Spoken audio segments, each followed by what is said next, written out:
Yo, yo, yo. What's up, everybody? Good morning, good morning, good morning. Saturday, baby. It is the weekend. Day three of Witcher. Yeah. Day three of Witcher. News, obviously. Um, yeah, should be a good day. Nice chill day. Um, I don't know. Think that's the deal for today.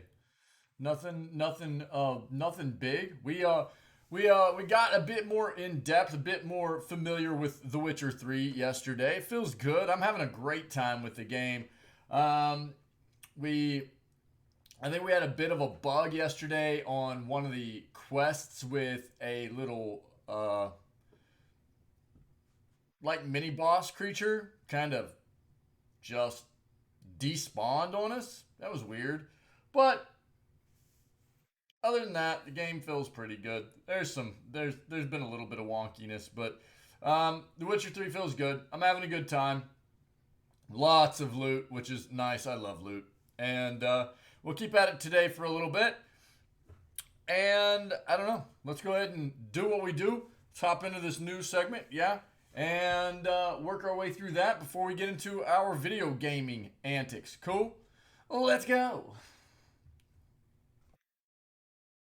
Get this camera. Let's get this camera taken care of. Forgot to do that yesterday. Sorry, guys. Whoop. That should do it. Okay.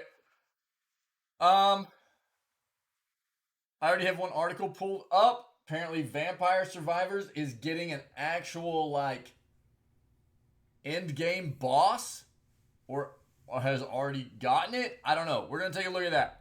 Um, let's see. Let's see. Blah. Whatever.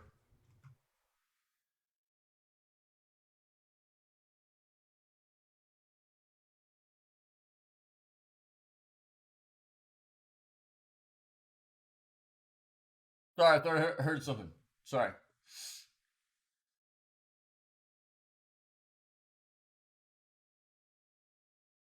Atlanta FaZe apologizes for misogynistic, misguided tweet.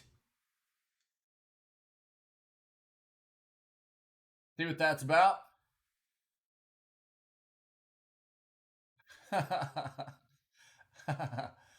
got good at a computer competitive shooter and it sucks.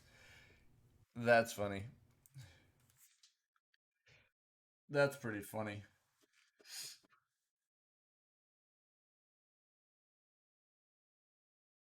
We read about that yesterday. Um, I've had some issues getting yesterday's news segment put up. I thought it would be ready by this morning. It's not. Uh, we watched a trailer that had some copyright music in it. YouTube was supposed to be it's supposed to be clipped out, but YouTube's still having issues with it with the trailer. I'm trying to get everything out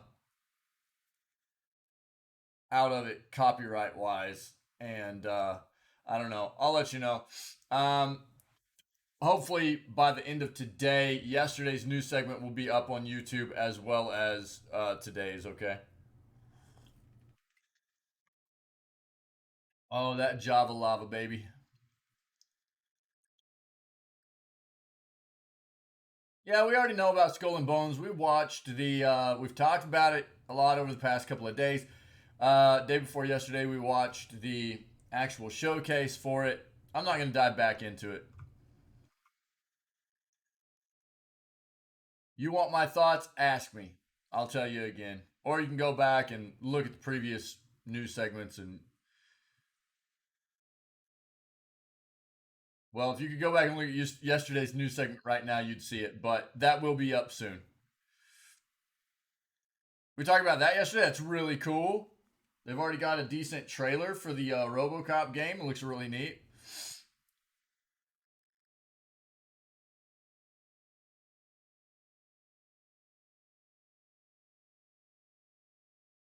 Elon Musk tries to bail on Twitter purchase. This is not necessarily video game news, but it does fall within the realm of stuff we should probably be keeping tabs on because so many developers, publishers, influencers in the video game arena, um, things like that.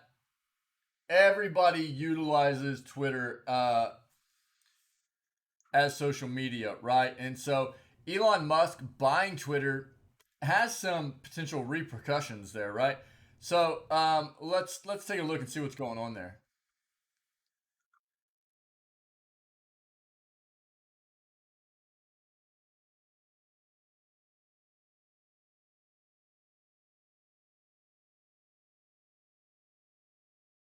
Woo, excuse me. Highly anticipated Switch RPG coming to PS5. Let's take a look, see what that is.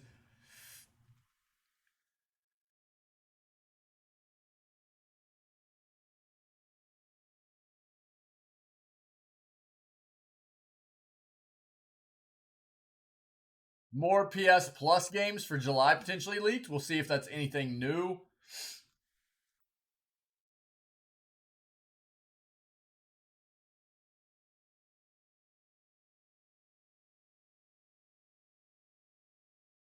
Does look to be confirmed that Skull and Bones will be on the Epic Game Store. So there you go.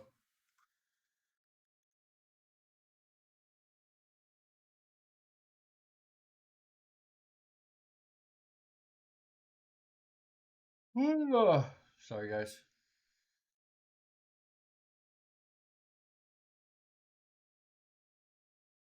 ViewSonic is expanding their line with new Omni curved gaming monitors, apparently. I'm not going to dive into that. Um, we see stuff every single day when we cover the news about some brand releasing a new product line. It would just, I mean, our news segments already tend to drag a little bit long, which is fine. I just don't want to add to the length of the news segments for stuff that I don't feel is really super important to gaming news.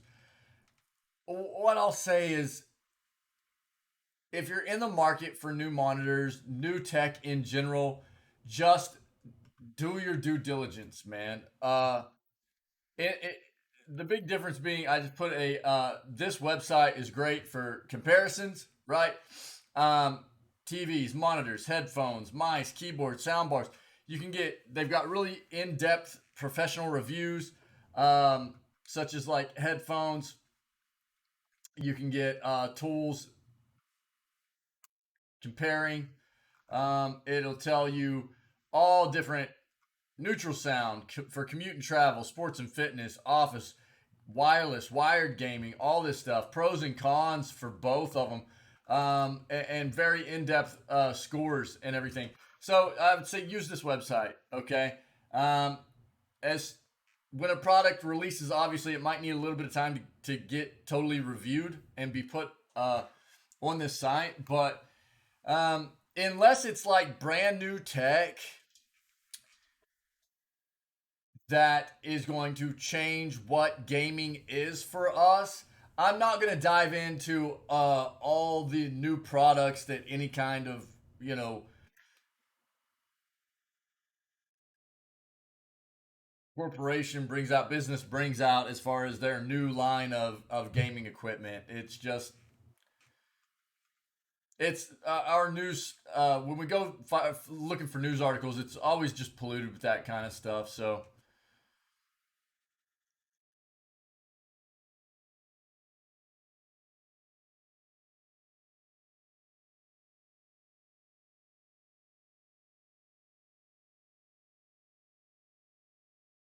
we're going to go one more page here.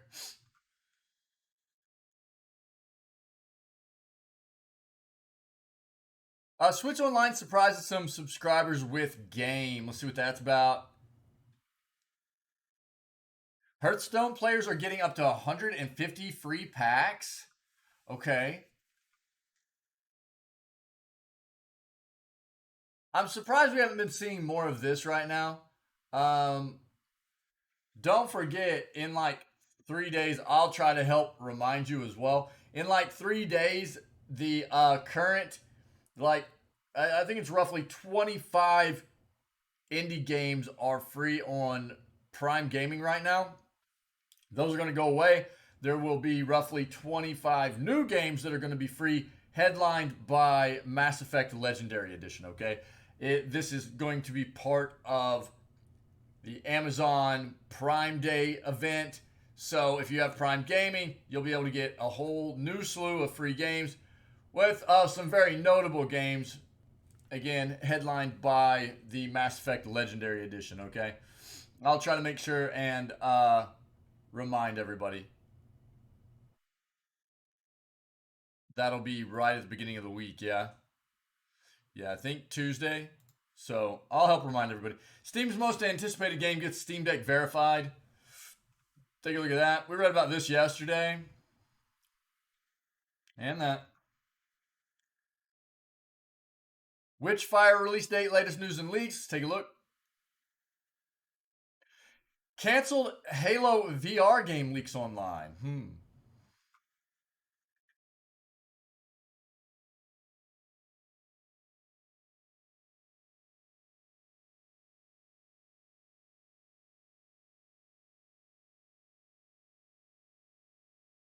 Okay, let's pivot here. Let's pivot.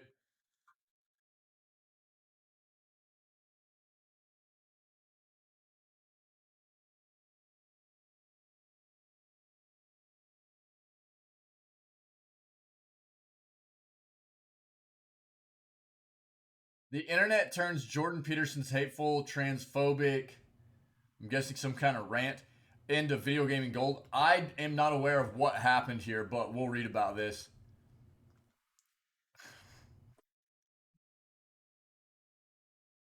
Yo, how far?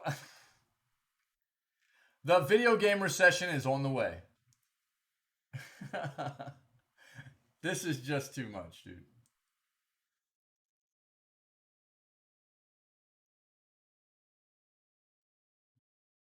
If you have not been seeing a lot of the news segments over the past couple of weeks, the reason this is funny is because for the past 2 to 3 weeks, we have seen consistent articles going, and I think even a recurrent article coming through saying video games are recession proof. And every time I see it or see that, I go, video games are not recession proof. They are probably very recession resilient, especially compared to some of the other forms of entertainment, but definitely not recession proof. And we've talked about it. It kind of pings me every time I see that come up. Video games recession proof. And then we keep getting these conflicting like articles that are coming out going, video games are doing great. That everything else is kind of sliding, but video games are doing great. And then we get other things coming out where we had already seen stats from the beginning of this year all the way up until this time, where it was like, well, they're still profitable, but they're losing, and they're losing profit margin from what the video game industry was doing from the beginning of 2021 up until this point of 2022. There's been like a 20% drop in what profit video games across the board are bringing in. And that doesn't mean that they're not doing well, because it's still very lucrative. There's just been a bit of a decline from last year to this year in regards to how profitable video games have been. But we've seen them starting to hit a bit of a decline. And so it was always funny to me when I see these articles coming up recently going, video games are recession proof. Video games are still doing fine, even though everything else is dipping. And I'm like, but they've shown that they're still making a profit. Yeah, but they're not doing as well as they were. So could that not be an indicator that maybe there is a bit of a decline coming for the video game industry? And now we're starting to get a lot more articles where it's like, whoa, now video games are the video game recession's here, and video games are losing, and it's like nobody is on the same page in regards to this matter. It's really wild. I'm not gonna dive into it because I don't feel like, yo, soldier, what's up, buddy? How are you, man? Good. Happy weekend. Happy weekend. I don't feel like we've seen some stats. Again, what I'm holding true to is that you can't argue with facts, statistical facts, and we've seen the stats that show that video games are still profit. They're still profiting. You know, in the market, and even though they are not as profitable as they were at this point last year, they're still profitable. So, are they declining a bit? Yes. Are they still profitable? Yes. We've seen the stats. I'm sticking with that. Till I see more stats, I'm not going to put any stock into anything. Well, yeah, I mean, the big thing that I'm talking about, man, is I mean, we all love video games, but what the thing I was getting at was we had seen articles coming up over the past like 3 weeks roughly that were like video games are recession proof, and they're not. They're not a need. They're not a basic need of human life. They're not recession proof. It's just there's no way, So that's kind of what I was getting at, and I've kind of been preaching that every time I see that come up in the news. I'm like, they're not recession proof. They're probably recession resilient, very recession resilient, especially in regards to other forms of entertainment and the other, uh, as a whole in the entertainment industry. Video games are probably one of the more, or if not the most resilient forms of entertainment there is. But recession proof? No, no way. Um, Here's the thing though,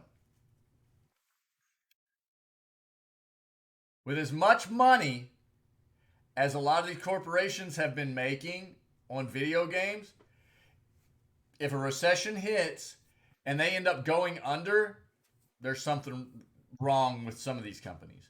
Obviously, I'm not talking about like indie devs and stuff like that, but a lot of these like AAA companies and stuff, if they end up, having to claim bankruptcy or whatever and try to be bailed out, it's like, where was all your money going? Like you were making massive amounts of money. So obviously, there's internal costs and things like that, but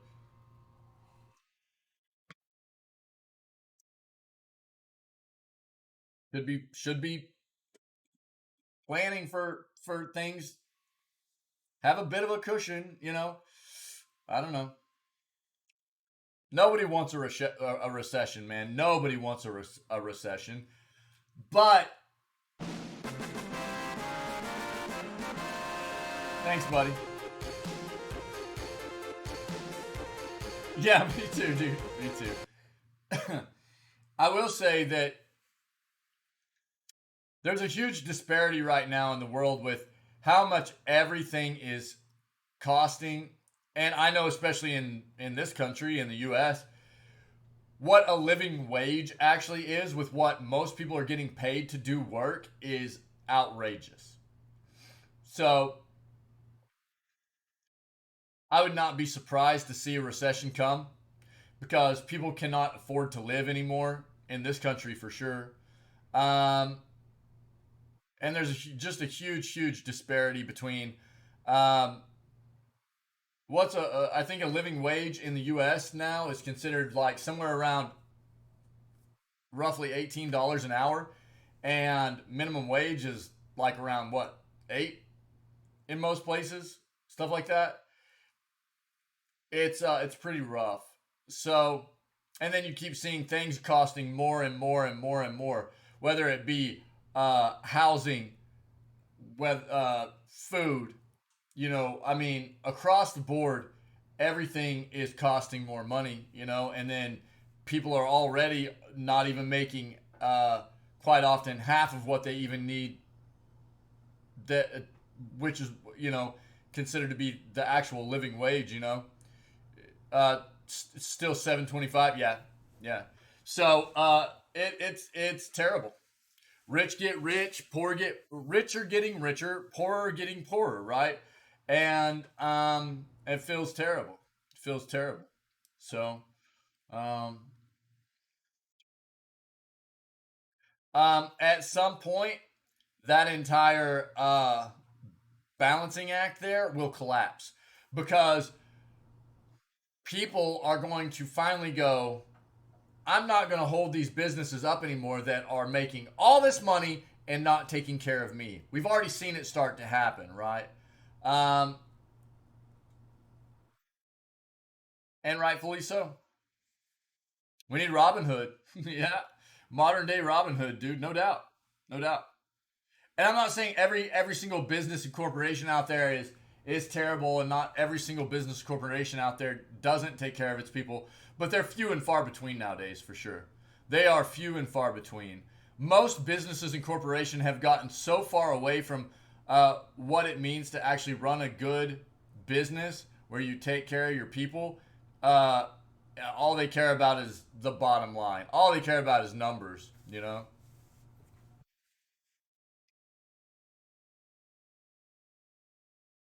All right, buddy. It's good to see you, man. Take it easy, dude. Yeah, we've already got something up about this. We'll take a look at it. The Quarry is every horror fan's dream video game. We'll see. Yeah, I don't know about that, but we'll read about it real quick. We'll see.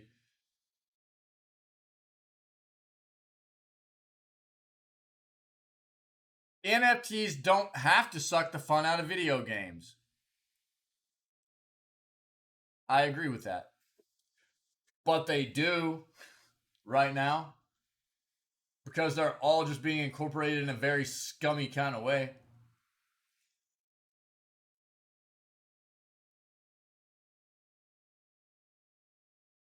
Almost entirely, anyways. Uh, Several Skate 4 videos have leaked showing off fun city features. Okay, we'll take a quick look there. Which means we're gonna have to say the name that we hate to say a lot reading that article. The developer name that we dare not say.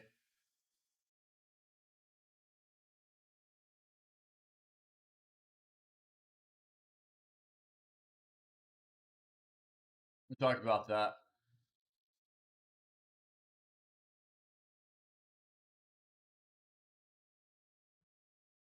Video games expected to fall. Yeah, yeah. Okay.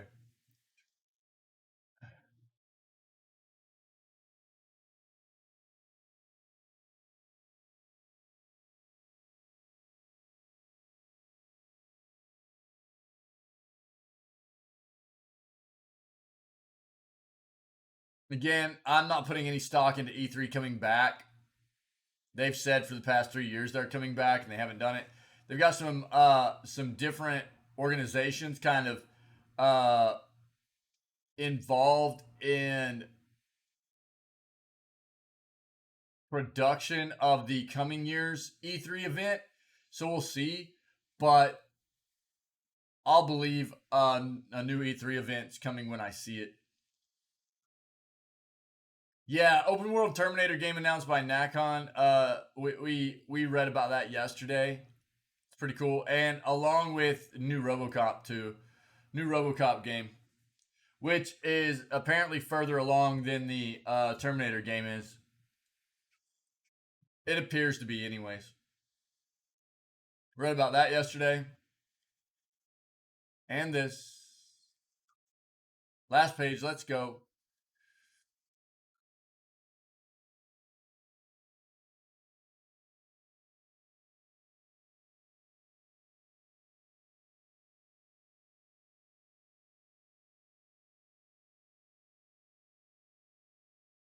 Matrix Awakens will only be downloadable for one. Ellipses. Let's see what that says.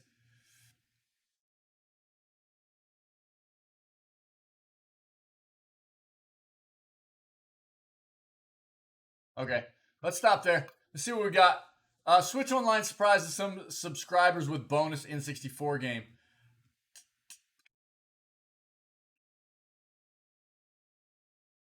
Last night, Nintendo expanded the Nintendo Switch Online library with the addition of an N64 Pokemon game.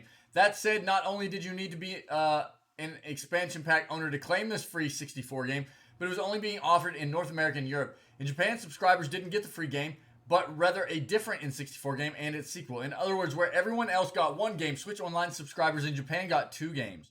The two games in question are Custom Robo and its sequel, Custom Robo V2. This pair of games doesn't sound familiar. It's because the first of the pair only ever released in Japan and China, while the sequel only ever released in Japan. Developed by Noise and published by Nintendo, both games reviewed fairly well. First game hit in 99 and its sequel followed in 2000. In 2002, these games were followed up by Custom Robo GX on the Game Boy Advance. This was another Japan-only release. The series didn't come west until 2004 when another game under the name of Custom Robo was released, this time via the Nintendo GameCube. Final game in the series came 3 years later in 2007 when Custom Robo Arena released in 2007 as a global release. Unclear why Japan subscribers are getting different games compared to North America and Europe, but it's not uncommon. Nope. Okay, weird and wild. There you go. The more you know. Hearthstone players are getting up to 150 free packs as a welcome back gift. The first hit is always free, and sometimes so are 150 more. A fortunate handful of Hearthstone players who've spent time away from Blizzard's card game Wallet Vampire are finding a bundle of free card packs waiting when they fire up Battle.net. Here's a player who got 150 packs as a welcome back gift, and another who thought it was fake, so they logged in and found 150 packs waiting for them as well. Not everyone's been receiving the same unusual amount of generosity. This player only got 20 packs, which is still nothing to sneeze at. What's going on here? As a Blizzard spokesperson told PC Gamer, we run many different limited and targeted tests such as this to better determine what drives former, new, or current players' interests, which is common industry practice. This was a region-specific test for Hearthstone in the UK and France for a subset of relevant players who were first randomly sorted into groups before being assigned a corresponding offer between 20 and 150 packs. While targeted tests may well be a common industry practice, I've never logged into Gwent or Magic the Gathering and got a mountain of free cards this big. Hearthstone does have more competition than ever with the continuing popularity of games like Legends of Runeterra, and it seems like there's a new single-player deck builder every week. Latest being the Witcher-themed Gwent Rogue Mage, which is not reviewing very well right now. A big bundle of free stuff is certainly one way to tempt back players who've bounced over to another card game.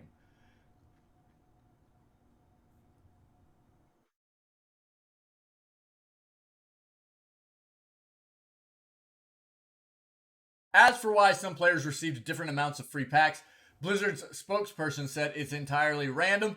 Relevant players are randomly sorted into various buckets and assigned a corresponding offer. In this case, a number of card packs. The minimum is 20 packs and the maximum is 150.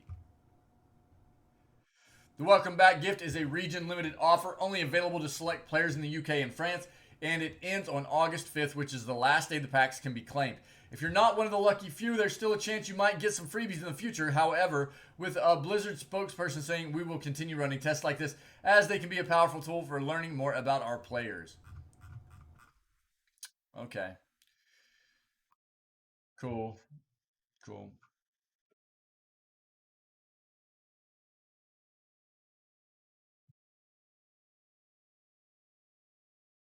Steam's most anticipated game, Get Steam Deck Verified. For those who've already got a Steam Deck and are planning on picking up Stray when it releases later this month, the game's publisher confirmed some welcome news this week. Stray is now officially Steam Deck verified, which means that it'll run on the handheld device for those who want to play on the go or away from a traditional desktop or laptop. Even better than that is the fact that it's been verified without any hangups or asterisks on that compatibility like we see in other games. So assuming it runs well overall, that should equate to a seamless Steam Deck experience. Cool.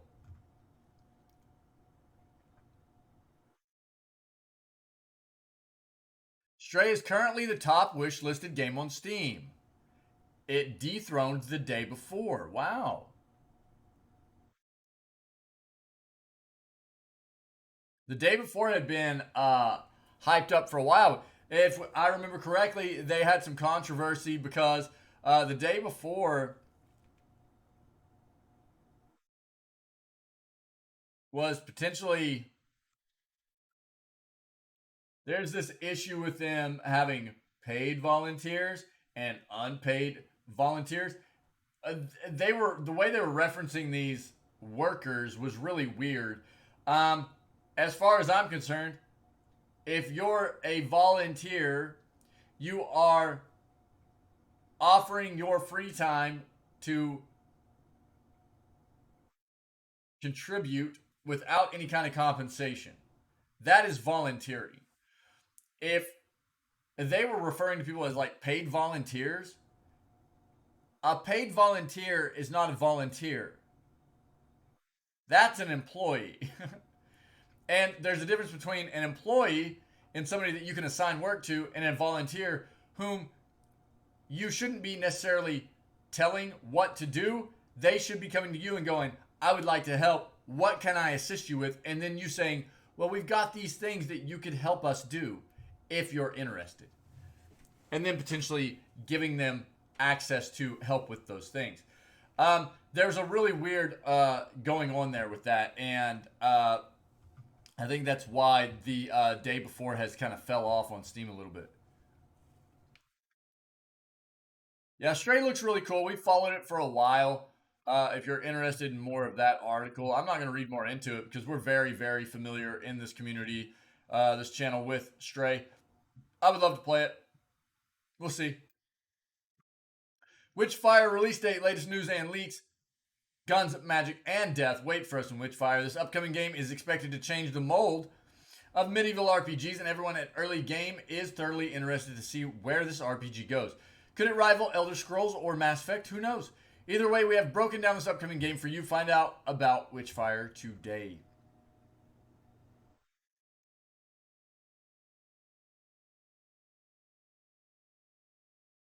Yeah, the 2022 Summer Games Fest could be defined by one word: horror. Yeah, that's what everybody was saying. Uh, Witchfire was initially announced in 2017 for PC. However, development delays pushed the game back by 5 years. Um,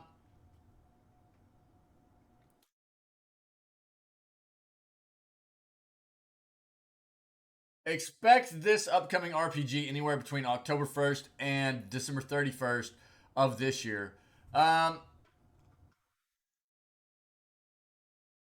This first person shooter is set within the war against witches. The church will utilize various forms of pagan magic to overcome these witches. That's where our protagonist comes in. He'll travel to the toward the Black Sea in search of an ancient artifact. If this artifact can be located, the Holy Roman Empire and Church will stand victorious over their sinister enemies. Wait, why can't we be witches, though?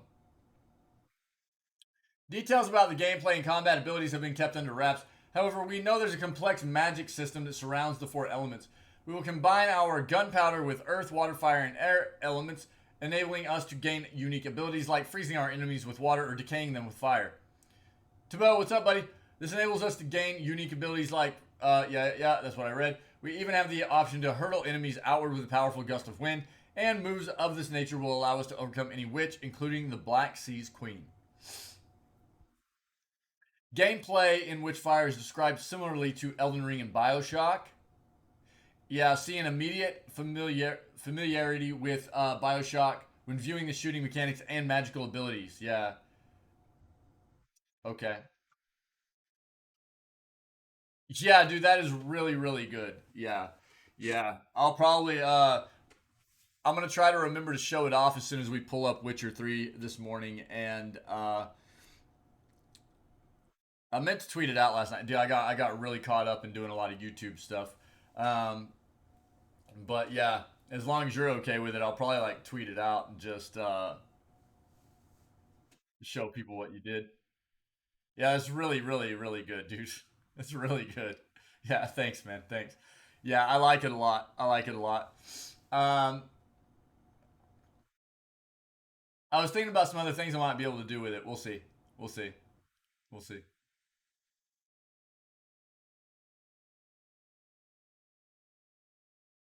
I was thinking about maybe even using it as like like I don't know. We'll see. I've got some ideas. I'll see what I can use it to incorporate. It's really good though. It's really good. I like it a lot. Unfortunately, thanks, buddy. Thanks. It's awesome. The astronauts have announced the launch of Witchfire onto the Xbox Series XS or PS5. This game isn't slated to arrive for consoles, at least not during its initial release. It is launching to the PC as an exclusive for the Epic Games Store. Uh, yeah. Yeah, I'll throw it in chat. Wait, you mean like just the link to it?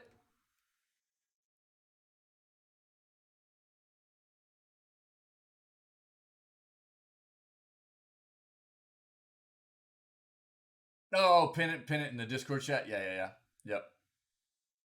Can't you do that? Aren't you're still a mod, aren't you?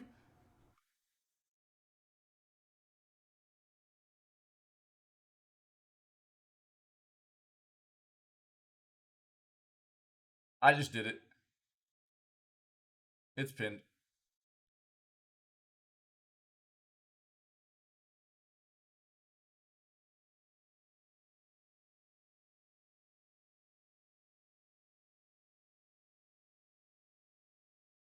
Wait, what?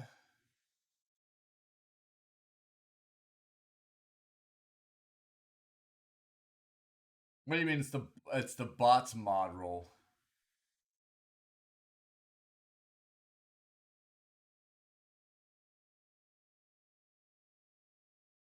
I pinned it. I pinned it.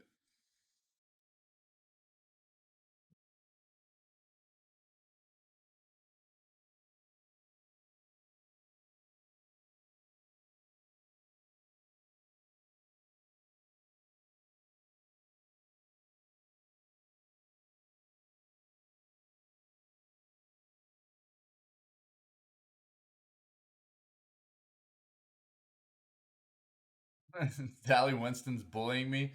You know why it does that though?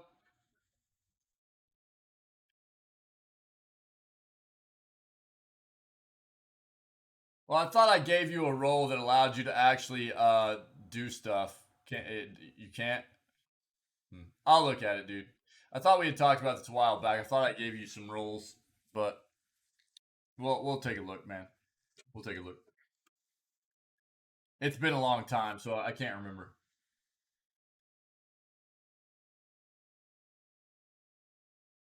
Yeah. Okay. Um, Witchfire's exclusivity to the Epic Game Store. This means the Steam Store won't be supported during launch. As we previously mentioned, purchasing this game via Valve's PC platform wouldn't be possible for a minimum of 1 year. Yeah, I know. So the bot in Discord, it doesn't let you post a whole bunch. It won't let you put like a bunch of links back to back and stuff. I know it bodies people like that. One of the reasons that is to prevent people from just joining the Discord and just spamming stuff. You know what I mean? Um, that way, if I start getting a bunch of notifications, I know that there's somebody that's joined the Discord and is trying to spam a bunch of crap in the Discord. It's a way of protecting the server. Yeah. Any chance of this RPG arriving on Game Pass is low. Xbox fans have Elder Scrolls 6 coming to the Xbox Series XS as an exclusive title. You can bet Elder Scrolls 6 will be more popular than Witchfire. Yeah. Yeah. Yeah. Well, I see it happens to you a lot. I know. I'm sorry. I know. It happens to you a lot. I know, dude. I'm sorry.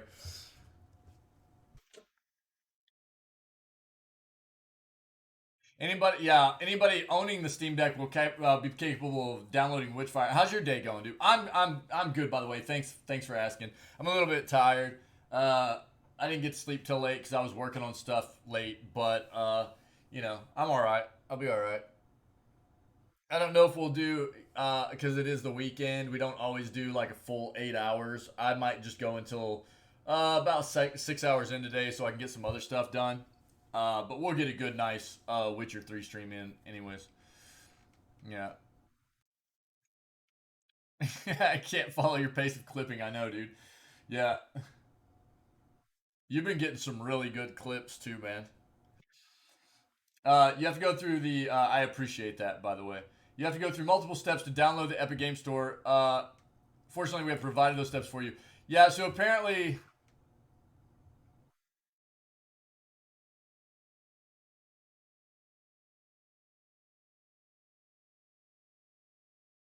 I don't know. I'll throw this in. I'll throw this in chat.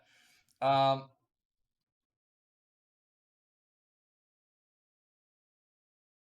your adult credit card. Nice, nice.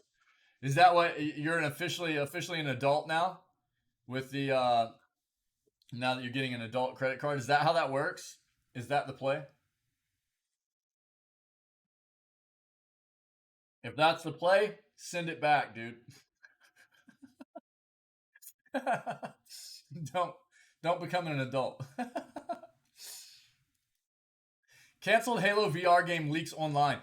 Details and images from a canceled VR Halo game have surfaced online. The Halo franchise is quite expansive. Although it began as nothing more than a launch title for the original Xbox, it quickly evolved into a massive entertainment franchise beyond gaming. Yeah, according to a new leak, Halo almost made the jump to VR. According to Rebs Gaming, Halo almost had a VR title in 2017. 343 was exploring the concept but dropped it due to the challenges with developing VR games and a limited user base. They also interviewed a number of developers, which showed promise, but it seemed none of them were able to justify actually making the game.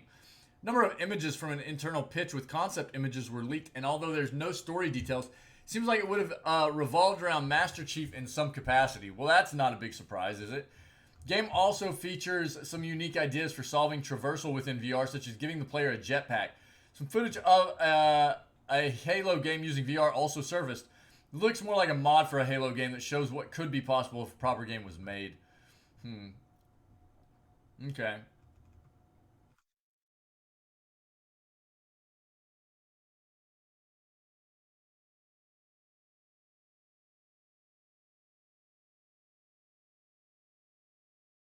Oh yeah, yeah, yeah, yeah, yeah, yep. Ultimately, it seems like this will seems unlikely this will ever get made, as Xbox has expressed skepticism over VR. Perhaps if PSVR 2 is a runaway success, Xbox may reconsider the possibility of VR. It would be likely they would want to then invest in a Halo VR game. Whether or not it happens remains to be seen, but seems likely something fans would probably eat up given all the possibilities for a Halo VR game. I'm actually surprised that Xbox isn't diving a bit more into trying to get some kind of VR headset going. Um, PlayStation did a good job with. I think they did a pretty good job with their first iteration of VR, and it's really they are what it is doing.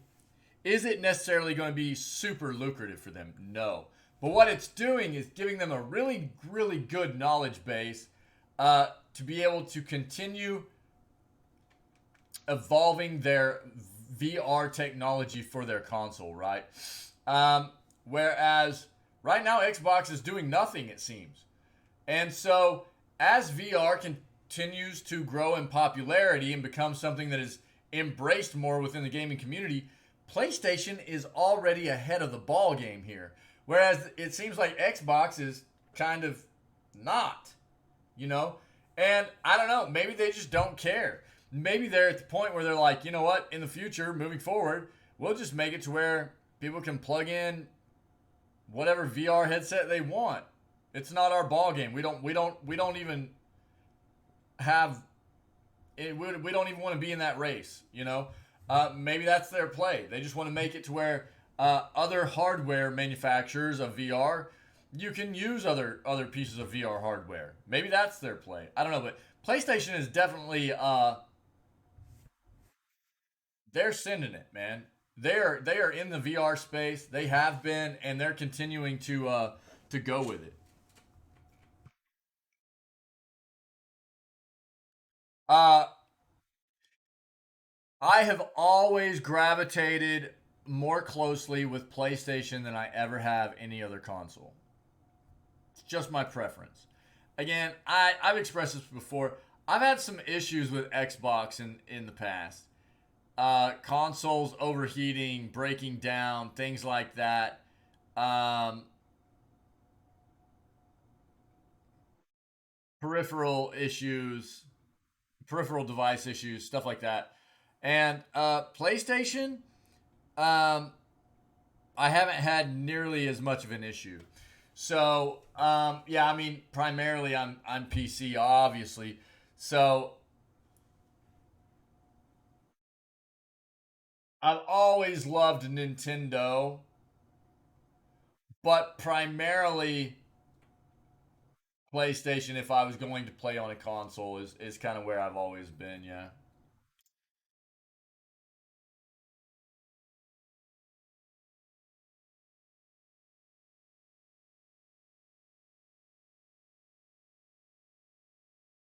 yeah, yeah. The internet turns Jordan Peterson hateful, transphobic rant into video game gold. What? Yeah, yeah, yeah. No, absolutely. Yeah, yeah, yeah, yeah. I mean, obviously, everybody's got their own preference and everything, right? So, yeah. But I align closely with that as well. Previously named Canada's most infamous intellectual by Vice News and the custodian of the patriarchy by the New York Times, blubbering meat puppet Jordan Peterson has now been reduced to making long YouTube videos whining about being kicked off Twitter for doubling down on transphobic comments. Tragic news for the patriarchy, but perfect fodder for some real good video game memes. I'm not going to dignify the dark web dweeb's latest cancellation in theater by dissecting it, other than to say the former University of Toronto professor tweeted some really offensive nonsense, was suspended from Twitter for it, then said on YouTube he'd rather die than delete the tweet.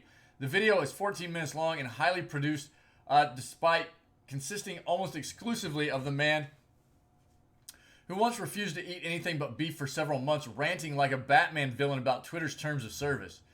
Minus the hate speech, it's high camp, and social media responded accordingly, breaking out the especially ridiculous parts where Peterson sounds like a late '90s FMV antagonist and remixing them to famous video game scenes. Specifically, the part where he 100% unironically sputters, "Up yours, woke moralist," and we'll see who cancels who.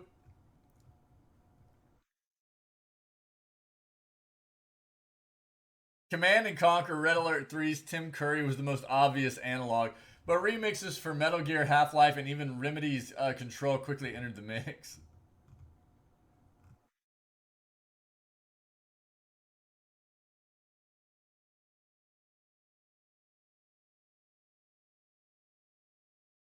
Dude, this went nuts. Look at this. Oh, dude, this is my game right here. This is my game. Yeah. This is Castlevania Symphony of the Night, man. Look at all that. Is Peterson mimicking Kermit the Frog, or is Kermit the Frog mimicking Peterson? Who's to say? Of course, while the quote, "we'll see who cancels who" bit blew up on Twitter, it wasn't even the most ridiculous part of Peterson's rant. If I'm required to acknowledge that my tweet violated the Twitter rules, what rules, USOBs? He howled like a Canadian Waluigi elsewhere in the video. In the words of Tim Heidecker, what a weirdo. Dude, there's some weird people in the world, man. Yo, if you're interested in watching some of this, I'm gonna throw it in here. You can take a look, man. There's some weird people. And there's just a lot of hateful people in the world too, unfortunately, you know. Just hate on people for being different than them.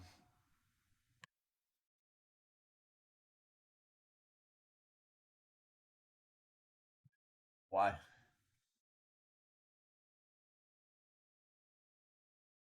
Um Again, if you're you know, generally a good person, and you're not about, you know, spreading hate and misinformation and just being a cool, wholesome, nice, pleasant individual. Um, what's it matter if you are not the exact same as somebody else? You know what I mean? The world is weird. The Quarry is every horror fan's dream video game. Uh, Supermassive's newest video game blurs the line between game and cinema, but the horror is all there. Yeah, it isn't just prestige television series. Yo, have you played this already? Have you played it already? It's very nice. Nice. Okay, cool. Yeah, it looks pretty cool. It looks pretty cool. Um, it seems like it could be a really nice, chill experience. Like if I had been spending a lot of time in a very like say maybe something like Elden Ring. Oh, the French dub was kind of meh. Oh, I'm sorry, that sucks.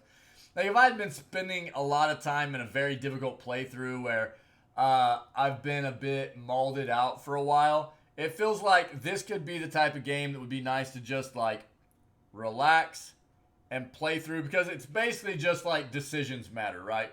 You're basically like watching a movie where you are the one behind the scenes making the decisions for the characters. You're directing how the movie is going to progress, right? That's basically how it works. Um, and that could be a nice little like chill thing to just like have some fun with at some point. Relax, yeah. Well, see, I'm a horror movie. I love horror movies, so and they don't freak me out or anything. So I think I don't know that it would necessarily. What I mean by relax is like I could just like chill out. I'm not saying there isn't going to be any kind of like anxiety about what's going on, but it's it's different than like being stuck in replaying a fight 200 times. You know what I mean? And like being pinged out because of it. You know what I mean? It's a different kind of experience, as it were. Uh, yeah.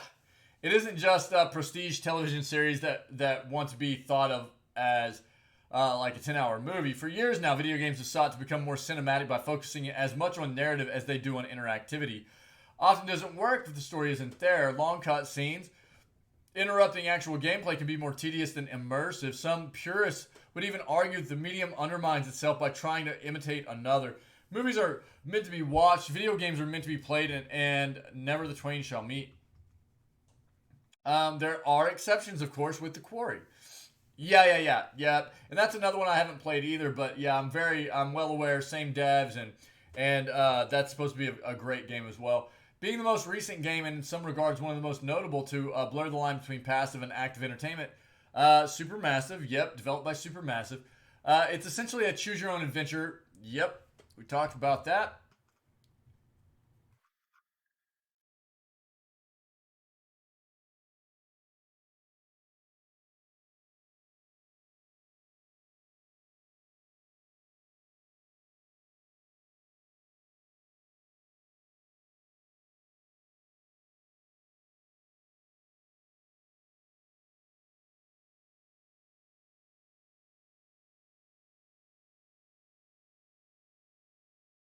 It features a movie mode that allows for you to choose certain presets. Every character survives, for instance, or even every character dies, and simply watch the chaos you've wrought without ever having to pick up the controller. Really, you may want to anyway, as the haptic feedback of the DualSense controller adds to the immersion. The way it rumbles in your hands or flashes different colors lets you know you're in trouble. If you aren't content to watch your masterpiece by your lonesome, there's even an online mode in which up to 7 friends can spectate and vote on every choice you make. Oh, that's really cool. I didn't know that. Uh, Not that you're bound by their input. Oh, okay, cool. Thanks, Tabo. For all that, the quarry isn't actively scary much of the time. It isn't necessarily a criticism, as the game is often so immersive on a technical level that you're likely to be too impressed by its visuals to be dreading whatever's on the other side of the door you may or may not open. It looks incredible in a way that few games before it have, especially when one of the optional filters, indie horror, 80s horror, and classic horror is applied. Nice. The first of these adds film grain. The second makes everything look as though it was shot on video, and the last is simply black and white. Yeah, give me that. Give me that 80s horror, dude. Though film grain is usually the way to go, the VHS aesthetic works best here. Yeah, serving the story's throwback vibe while adding an extra layer of reality to the proceedings. By the time it's over, though, it can be difficult not to feel like the casuality was overstated. If you were thinking that one small choice early on, taking the scenic route back to the lodge rather than a direct path, for instance, will produce a butterfly effect that locks in one character's fate hours later, you might be disappointed.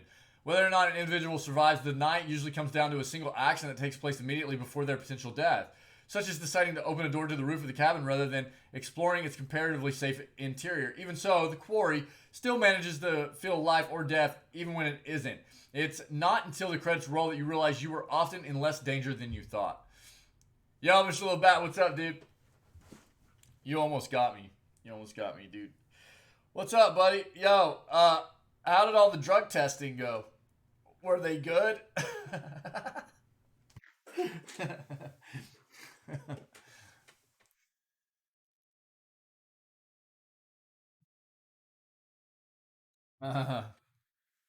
What's up, buddy? Happy weekend, dude. Happy weekend.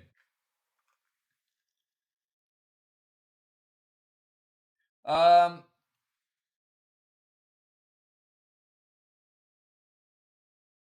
yeah. Good, still a little foggy. Yeah, don't do drugs, kids. I don't know, man. Look, there are actually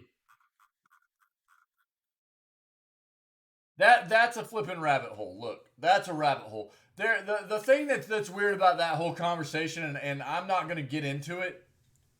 All went well. That's good, dude. That's good.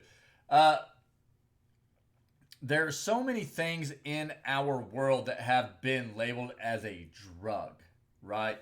And the thing that throws me off about that is that while I I don't partake in any kind of recreational stuff, you know what I mean?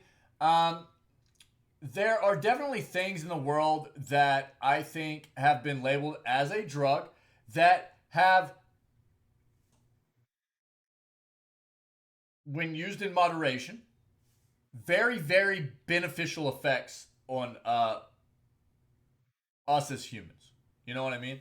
Um, so that's my own viewpoint on the matter, and it's a whole rabbit hole. There's a lot of education that needs to be done on it. There's been a lot of research, but people need to educate themselves on it. You know what I mean? Um, there are definitely some terrible, terrible, terrible drugs out there. I am not trying to say that there are not. There are some terrible, terrible, very addictive, horrible drugs that people should not be messing around with out there. But I think there are also some, um, again, used in moderation, as most things in life should be taken, consumed in moderation, that can be very beneficial to people, especially people that deal with certain kinds of issues. You know, that's all I'm gonna say because, dude, we can get into a whole rabbit hole on that, and this is video gaming news. So I'm just gonna stop right there. Several Skate 4 videos have leaked showing off Fun City and new features. PlaySpace is described as a persistent, massive multiplayer hangout. Um, the videos, which are linked to on Reddit, include an introduction to the upcoming game as well as general gameplay. Last week, EA showed off what it called pre alpha footage of the game and invited players to sign up to closed playtests. Yep. Yeah, dude. Yeah. I mean, there's been, I think that's actually one of the greatest things. You know what? The thing that's funny to me is that, there are a lot of people throughout my life now that you know, cannabis, marijuana, has become something that is legal more widely legal in this country, in the US, there are people I know that I never ever thought would partake, you know, and but they have dealt with lifelong things, issues of like stress, anxiety, depression, things like that. And those are just a few. I mean, there are all kinds of stuff. Like you said, ADHD, dude. There's PTSD. There's all kinds of issues that people deal with, and it's you know, and there are different ways to ingest as well, right? It's not like you just have to uh, inhale it or whatever. There are edibles. There's all kinds of stuff, and it's a very controlled kind of thing now that it's legal, right? Where they're like the dosage and everything. What's up, gamer? Hey, buddy. Good morning, man. Happy weekend. And it's been insanely beneficial for some of these people. Whereas they've been trying to get help for these issues for years on years on years on years, right? And they haven't had anything that really helped them. Or they've been like prescribed things like, pharmaceutical drugs that just make them just like, bleh, and instead all they really needed was like a micro dose of a little bit of THC, you know what I mean? Stuff like that. And it's completely, it's helped them immensely, It's pretty wild. It's pretty wild.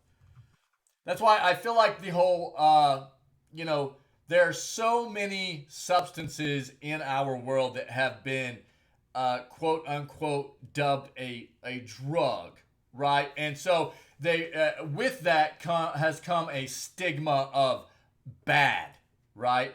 Yeah, it's bad because it's a drug, and it was just it's a very bad way to look at things without being actually educated and researching those substances, which is coming further along nowadays. In April, it was claimed that Skate 4 will include an online free skate mode which lets users hang out and build skate parks together. This is corroborated in the leaked videos, which describe Fun City as a persistent, massively multiplayer play space. Players can use the spectate mode to see what's going on in different parts of Fun City and then instantly teleport between them to participate. One video shows how players can use a build kit to modify existing spaces and create their own skate parks. Players can also take photos and videos, personalize them, and then share them with the community. There are new offboard controls which can be used to create new tricks. The upcoming game, which has yet to be given an official title, is in development at Full Circle, a new Vancouver-based EA studio, headed up by former Xbox Live general manager Daniel McCulloch, who spent 15 years with Microsoft's gaming business before departing in 2020.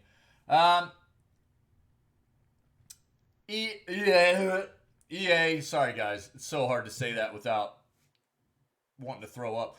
CEO Andrew Wilson previously said he believes the company can grow the appeal of the skate series by focusing on industry trends around user-generated content, open worlds, and community. Okay. There's all kinds of sugar, dude. Sugar is insanely addictive, right? Sugar in general is insanely addictive, and can be considered a drug, right? So that's a whole nother can of worms. Yeah. We're gonna have to get like a cut of that. We're gonna have to make it into a GIF. Yeah. We're just like remix.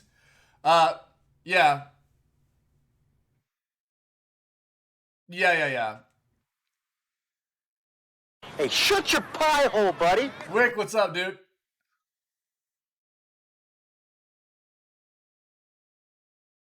Yeah, I mean, look, in Tabo, yeah, I mean, I respect that, dude, and again, I don't,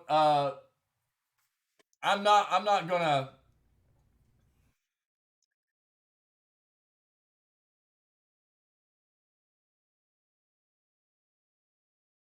I sowed my oats. I sowed my oats, man. Um, I've had some experiences. that's that's all I'll say. Um, I am not somebody that partakes in any kind of recreation. Yeah, a soundbite of that. Yeah, let's see if I can get it done. You're dying. That's funny. Wick, what's up, dude? Um, but I mean, I think that people that just they see drug and they go, you know, immediately closed minded, bad, bad, no, bad. That's a very bad way to go about thinking about things. Just because some agency, a governmental organization, has dubbed it as a bad thing, right? Whenever we've had a lot of research has come out that has shown that there's been very beneficial things. And again, I mean, I talk about this all the time, not just with like any kind of substance abuse or substances, excuse me, substances. I mean, it can be video games. It can be, um, it can be sexual addiction. I mean, there are all kinds of things in life that you can be addicted to. Sugar, you know what I mean? And it's about consuming things in your life in moderation to where they don't take over and consume your life and um, negatively affect what you're able to accomplish and take care of as far as your responsibilities go, right? So um, that is life in general. I think that's something that is key to people understanding about how to manage their own lifestyle, and it's different for each individual person, right? Women are addictive. Well, I mean, if that's your preference, right? So, I don't know. I mean, that's the way it goes, and um, I feel like, and the thing that's funny to me is like, nice to Bo, nice, nice. The thing that's funny to me is I've always seen like cannabis or marijuana. I've always seen it as something that was never ever nearly as bad of a substance to be used as uh, alcohol. You know, yet alcohol is legal in most parts of the world, and marijuana up until recently, I mean, it's still working its way through legalities and stuff like that, but it's more widely accepted now than it ever has been. But it's still not, alcohol is legal everywhere, but alcohol makes people do stupid stuff, man. And I don't know. I've always seen that as like a really wild thing.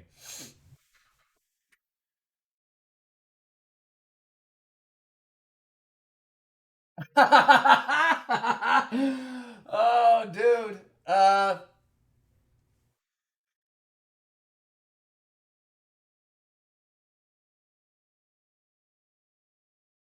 This money makes the world go round. Gamer? I don't know, dude. I don't know. They did just get wrecked on social media.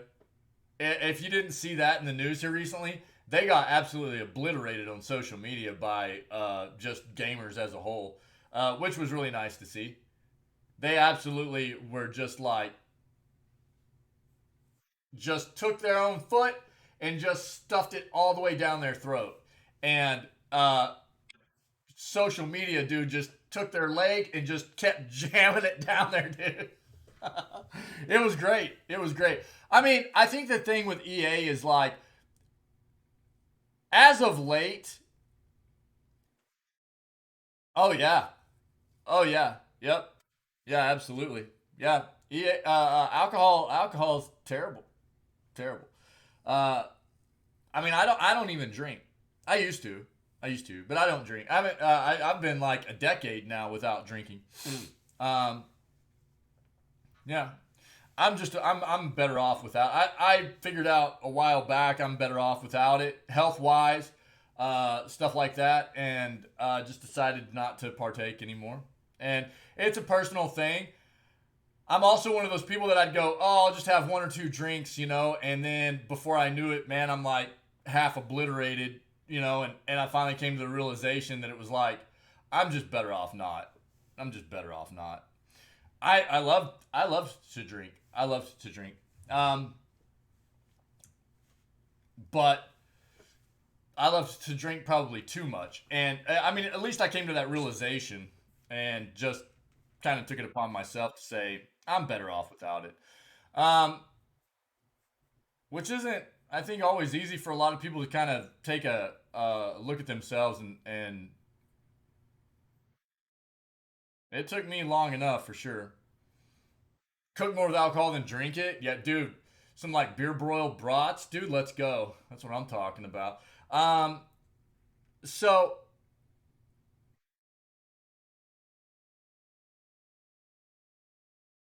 well, I don't know. I mean, gamer. I think right now, I think why EA isn't really being blasted for anything is because they're constantly being criticized for making bad games. They're constantly being criticized.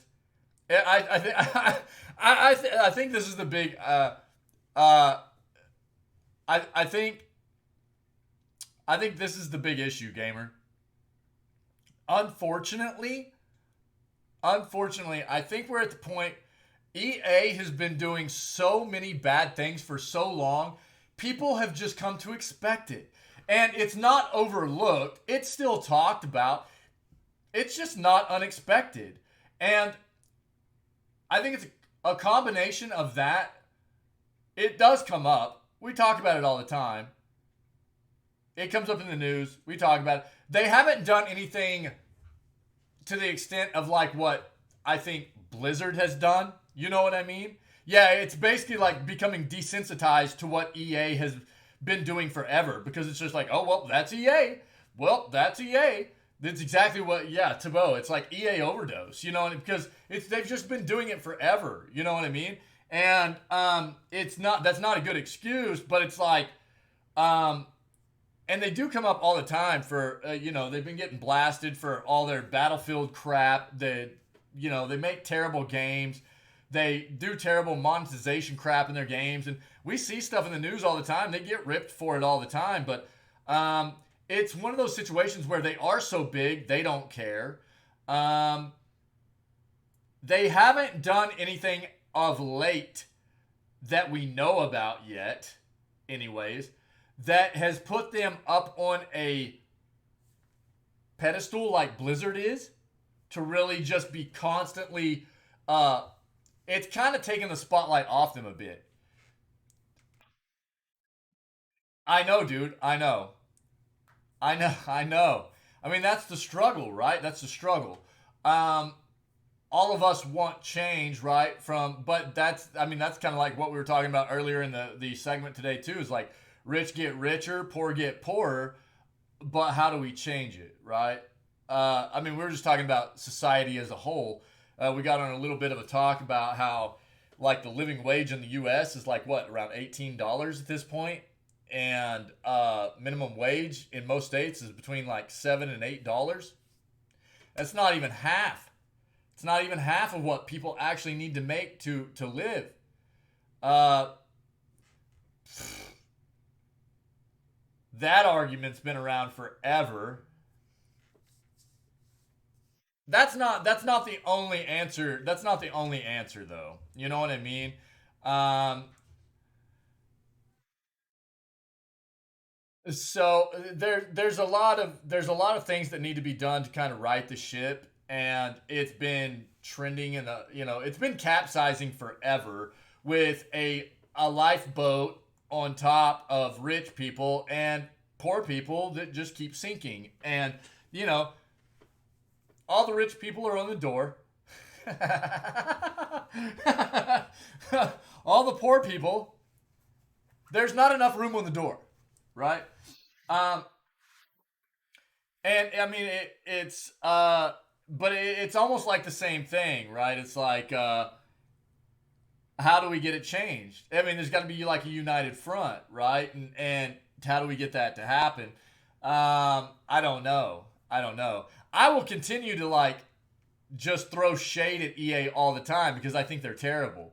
You know, I really do. I think EA is absolutely terrible. And I mean, that's why anytime I read an article that I have to read their name, I make it sound like I'm throwing up. I hate even reading their name, dude. Same with, I think that's part of the problem, though, gamer. It's like we see stuff all the time. People write stuff all the time. To an extent, people are just desensitized to it because it's constant, man. It's constant. And not only that, but there's worse right now in the industry. Unfortunately, there's worse. So we see worse things because there's always worse stuff coming. And Blizzard, it's like Blizzard is just a hot crap show.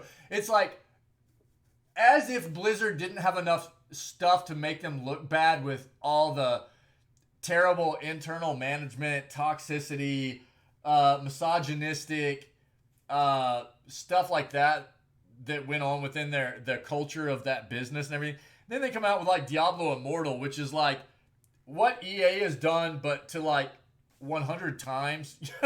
It's like I don't know, like to 100 times. EA's been doing terrible monetization, scummy stuff like that for a long time. I know. Yeah. So I don't know, man. It's I feel like we talk about him a lot in a negative way. Yeah, yeah. Well, and that's what's crazy to me is like it's not like there aren't people in the world that have money that don't do good with money. There are wealthy people in the world that do good stuff with their money, but they're few and far between, man. Um, People by nature, unfortunately, are just very, very greedy. And therefore, the corporations that get built by people are also, by nature, very, very greedy. And it's just terrible, man, the way it works. It just is. I've always said this, too. I mean, look, money changes people. There's no doubt about that. Money changes people, guys. Uh, I think I think it's easier to have money not change a person when somebody's come from hardship. You know, um, I think if you didn't grow up with very much, you have a better respect for what money means, for respecting what money is, and even if you came across enough money to feel very comfortable, uh, you would still be very hesitant to feel like you were ever wasting it. You know, whereas you get a lot of people that don't feel that way, and they're not real quick to go. There are people that, I don't need this $30,000 crystal Pikachu. I could take that $30,000 and give it to these homeless shelters and try to feed these families, you know what I mean, that need some help or whatever. There aren't a lot of people that are quick to do that kind of thing. I don't know if you guys saw my 4th of July tweet. But I mean, that's legitimately what I was saying about the 4th of July. It was like, I didn't feel right celebrating freedoms in this country this year. So I wasn't going to be celebrating the 4th of July. And my tweet was actually trying to kind of get people to take a look at, like, maybe instead of wasting money on fireworks, which legitimately are just a waste of money for anybody, it does nothing but give you a very, very brief moment of like, oh, it's over. Right? So maybe instead of like wasting money on fireworks for this year, you could donate what you would have spent on fireworks to like some kind of cause for, whether it be social justice or, you know, something like that, or even to Ukraine, man, somebody that's actually fighting for their freedoms right now. Give that money to Ukraine to fight for. People don't look at stuff like that, and that's just because of the nature of people, I think. And I've said this from the get go. If I ever got wealthy, we donate to companies, to nonprofits all the time, to um,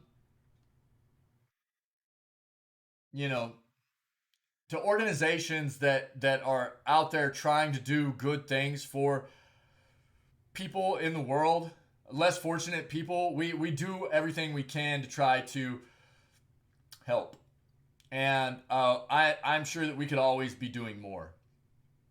Me as a family, me talking about my family, and but it does. It seems a lot like a lot of people in the world that have a lot of money.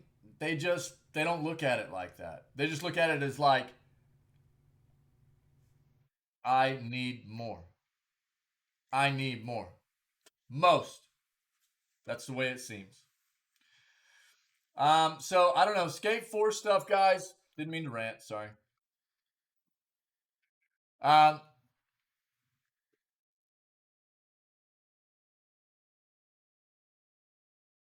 I mean, the thing that's wild is like you go look at like how much money the richest people in the world have, like together, like the top 10, top 20 people in the world, the amount of money they have put together.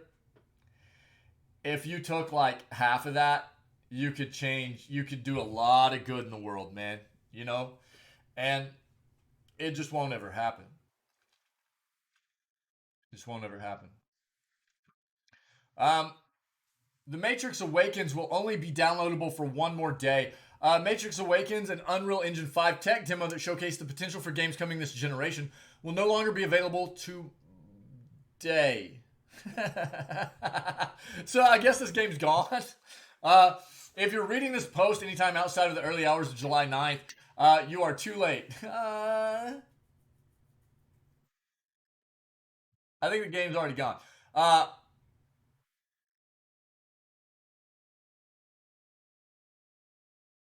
the Matrix Awakens is being delisted tomorrow. You'll need to act fast. Yeah, whoops. Uh, you can claim the game on Xbox and PS's digital storefronts on either on your console or by opening up your web browser and signing in with your account if you can't get to your console. Nevertheless, if you have claimed it, you should be able to download it whenever you want.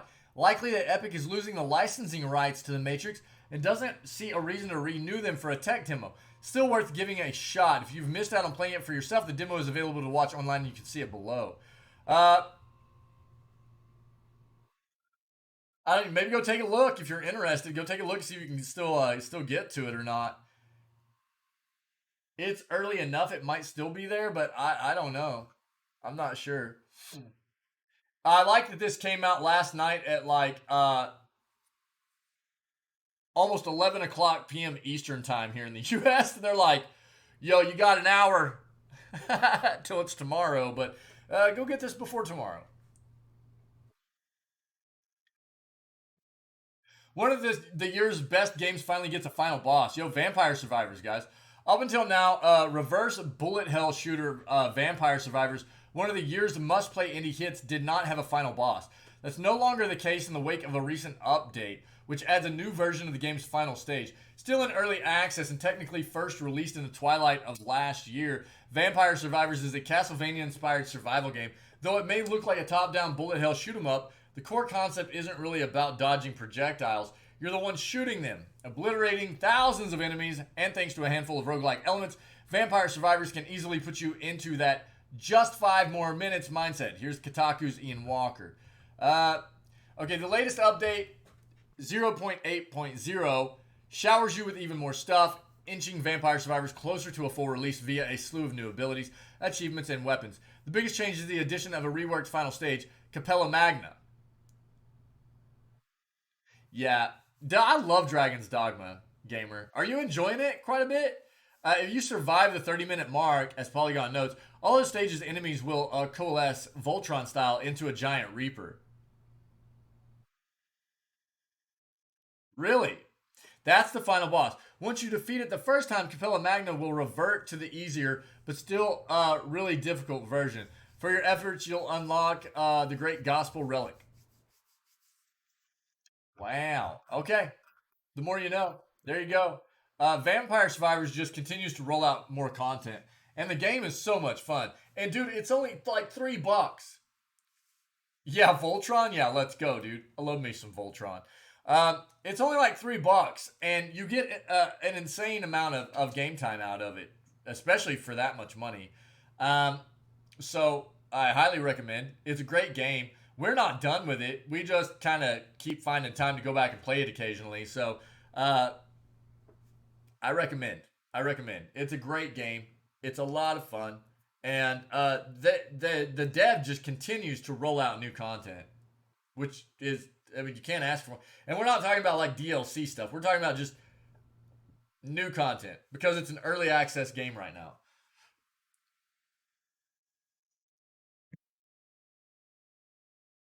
Go get it. It's great. Atlanta FaZe apologizes for misogynistic, misguided tweet after backlash. Has not been good for FaZe lately. Uh, a Call of Duty franchise team under the Atlanta Esports Ventures has apologized for a misguided tweet that asked followers how many drinks would be needed to take home their team if they were women. What? Oh, you started it last night, Mr. Labatt? Nice, dude. Nice. Is it pretty creepy? The now deleted tweet featured a collage of Atlanta FaZe's all male team with a female face filter and the caption, "How many drinks to take them home?" The tweet didn't go down too well, with fellow esports figures calling out the potentially dangerous message behind it. Team Liquid co founder Steve Arhancic called it absolutely disgusting and more FaZe bro crap, while fellow Liquid member Mendo called the apology uncomfortable. Very interactive. Yo, it's Bo. What's up, dude? Not everyone seemed to think the tweet was problematic. Tribe Gaming founder Hawksnest said it was simply poor wording from FaZe that caused a misunderstanding, with Fortnite pro Your Fellow Arab calling it a harmless banger about male Call of Duty players. Despite arguments over whether the tweet was misogynistic, FaZe Atlanta decided to remove it roughly a day after it went up. It then issued an apology and a statement saying, "We understand there is no room for misogynistic or harassing behavior, and that women and the Call of Duty community deserve better." FaZe said the issue has been handled internally, concluding that it would vow to move forward in a positive manner for all. Although Atlanta Esports Ventures simply licenses out the FaZe name, it's still not a good look for an organization that's faced scrutiny on multiple occasions in the last 12 months. Just last week, Scented was dropped from FaZe Clan for spouting a racial slur on stream, while the infamous Save the Kids crypto scam saw one member kicked and 3 more suspended in July.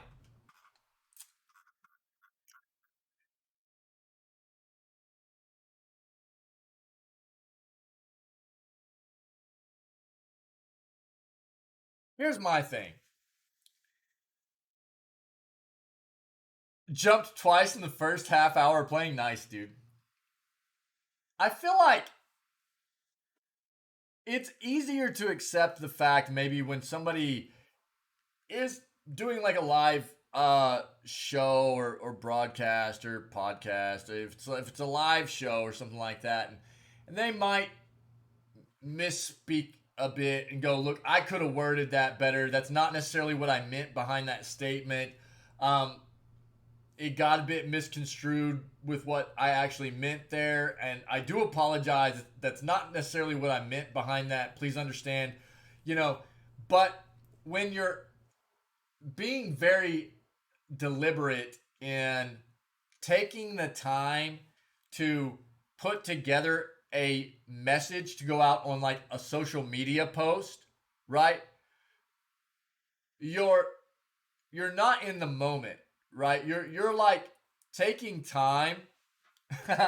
Yes. Something such as this. Yeah, absolutely. When you're taking the time to actually construct a message to be put out on a social media platform and then go, "Oh, well, that should have been worded better."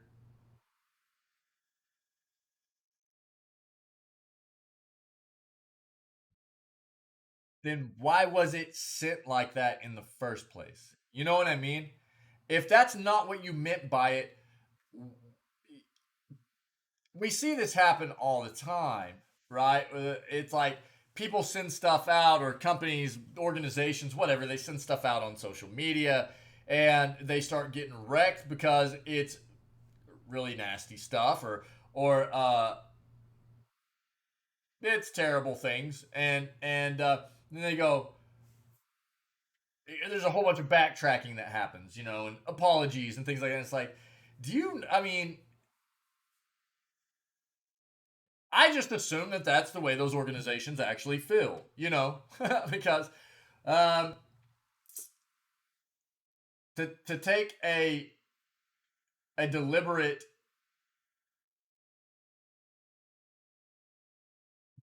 action in putting something out on social media. It's not like you're just like bop, especially, I mean, individuals maybe, but and obviously individuals are the ones behind the social media accounts for these organizations and stuff, but they got to be more careful, dude. I guess that's the play there.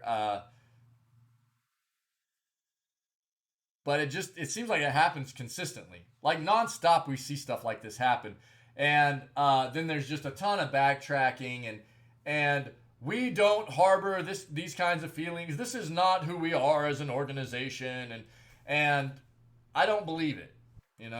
I just don't. Elon Musk tried to bail on Twitter purchase. Twitter, however, still plans to send Musk the 43.4 billion bill. Look at that picture. Um,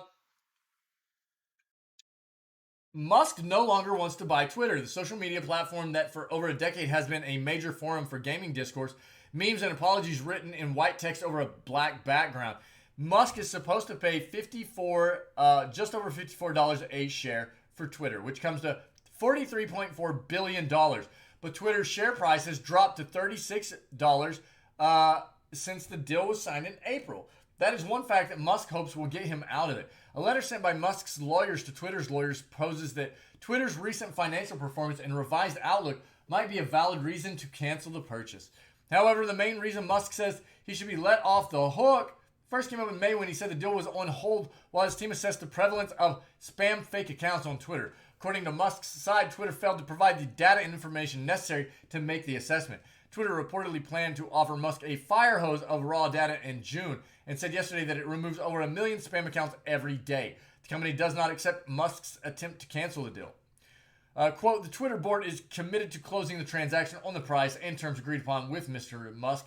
Plans to pursue legal action to enforce the merger agreement, said Brett Taylor, chair of the Twitter board. When the purchase deal was signed, Musk agreed to a $1 billion fee should he back out, but Twitter seems to be intent on holding him to the full purchase agreement. We're confident we will prevail in the Delaware Court of Chancery, Taylor said. Musk has previously said that his plan to buy Twitter is about protecting free speech on the platform, but he hasn't yet commented publicly on today's attempt not to buy Twitter. That'd be normal for someone else, but Musk so often tweets about news related to himself that it comes off as surprisingly reserved. Musk's intentions for the platform, I saw some threaten to leave Twitter if he took over, while others threatened to post even more, but I'm not sure the average Twitter feed would have changed much. The power that private US-based social media companies like Twitter and Meta assert over the global movement of information is easily one of the biggest problems of our time. But I'm doubtful that Musk's freedom of speech rhetoric refers to international political issues such as the Nicaraguan Sandinistas, who said last year that Facebook banned them on false pretenses. The old plan seemed to be more along the lines of Jordan Peterson's recent post on Twitter ban exclamation, "Up yours, woke moralists. We'll see who cancels who." We may yet find out what we read about that this morning. Find out what Musk Twitter is like, since his decision not to buy Twitter after agreeing to buy Twitter isn't sitting very well with Twitter. But it could be a while before this is resolved in court. In the meantime, I'm sure we'll all keep posting bad tweets, especially the brands who just can't help themselves, as EA demonstrated the other day. There you go, gamer. See? They get blasted.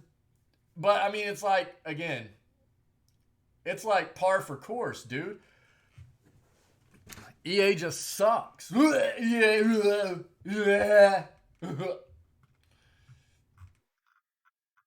don't know. What can we do? What can we do, guys? We need to develop a plan. How do we rid our beloved gaming industry and communities of these terrible, massive juggernaut industries that ruin what we love? How do we get rid of EA? How do we get rid of Blizzards? How do we get rid of the future EAs and the future Blizzards? You know, what do we need to do? How do we get this started? Gaming industry revolution.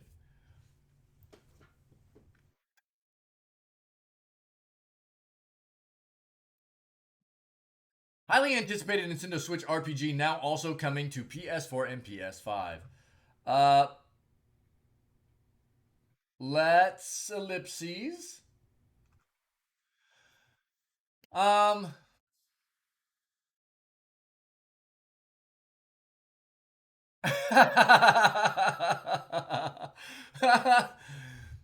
well, I mean, we've talked about that, Mr. Little Bat. Yeah, I mean, we've talked about that. I mean, that's ultimately what it would take in reality, right? That's what it would take in reality. It would take a united front from everybody to quit purchasing any of their products. We would have to sink them, right? We would have to push them off the lifeboat. Yeah. Um, to Bo. I mean, that's when we talk about that, right? The thing that sucks is that I think that there are a lot of passionate people in the industry that we could get on board with that, you know. But there's also a lot of people that don't care that won't. That's the problem. That's the problem. Well, it just sounded like Arnold on Total Recall. Dude, I haven't watched Total Recall in forever. Holy crap. That's wild. Crazy. Didn't they remake Total Recall? Pretty sure they remade it. I didn't watch it though. And I mean, yeah, I mean, I think that's about the only way to go at them. Yeah, that's exactly what I was saying, Mr. Little Bat. Yeah, but I don't think I watched it. I think they did remake it. Did they remake it or did they like sequel it or something? I can't I can't recall. I honestly I don't think there's any way to actually go at them unless we I don't know, maybe we need to start a Reddit a subreddit called uh Gamers United Revolution or something. I don't know. Is that where we're at? Gamers United Revolution, where we start promoting nobody to buy or play any game that is developed or published by companies such as EA, sorry, or Blizzard, or the likes, and then we just troll the crap out of anybody that we find out that does. Is that what the solution is? I don't know, dude. I don't know. A highly anticipated Switch game is now also coming to PS4 and PS5. In addition to PC, in gaming, the RPG genre is one of the most popular. Within the RPG genre, the action RPG is probably the most common. However, there was an era in gaming when the turn-based RPG was the RPG. Yeah, dude. The heyday of the turn-based RPG is long gone, though. I would like to see it come back, to be honest. Uh,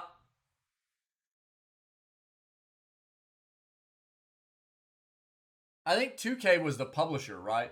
God, why can't I think? I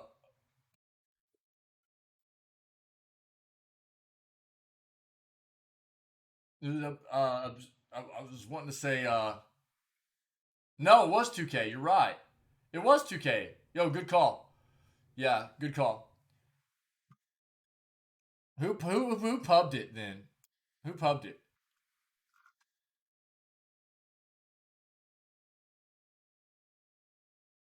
It was just all 2K. It was all 2K. Okay. Why was I thinking? Wait, hold on. Oh, I'll probably show it in here. Hold on. Where's Bioshock 2 at?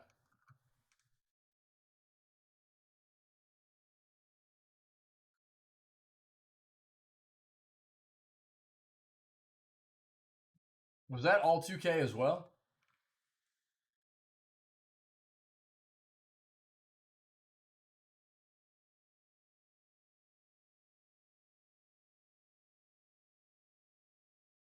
Yeah. Yeah, good call, dude. Good call. I don't know why I was thinking somebody else was involved with that. They're making Bioshock 4 right now. Did you know that? Yeah, it wasn't the same team, right? There was something wonky. Yeah. Thanks, Tinwin. What's up, buddy? Uh, they are making Bioshock 4 right now. Yep, it's in dev, but it's gonna be different. It's like an open world game. It's gonna be an open world game. Yeah, I haven't heard anything recently about it, but at the first of the year, there was a lot that came out about them developing Bioshock 4. Yeah. hmm Um,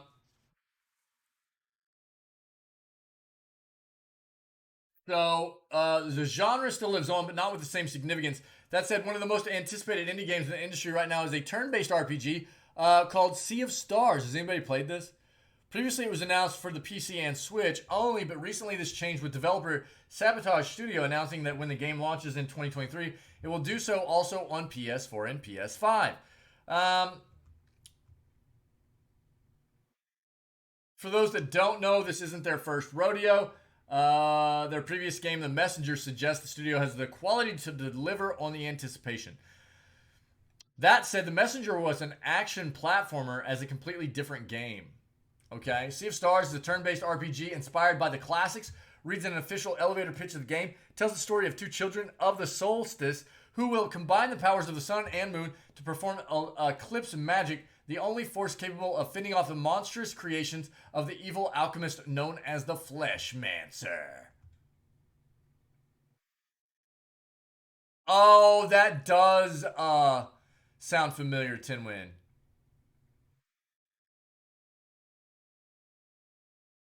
Yeah, it does sound familiar. At the moment of publishing, there's still no word on any other platforms. Let's watch this real quick, see what this is about. Dude, this already looks great. I love old school turn-based RPG. This looks very like Secret of Mana.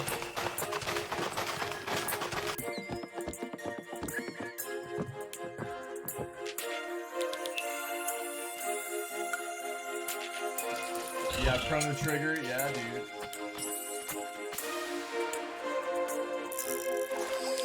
Fishing! Random time.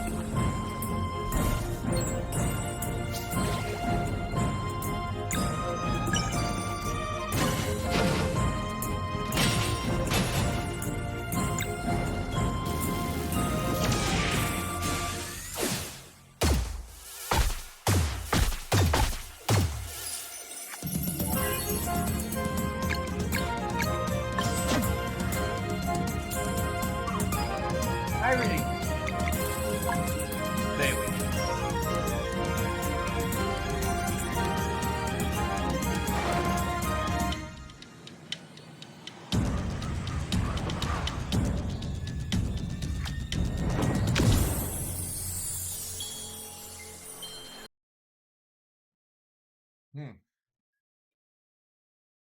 Sea of Stars.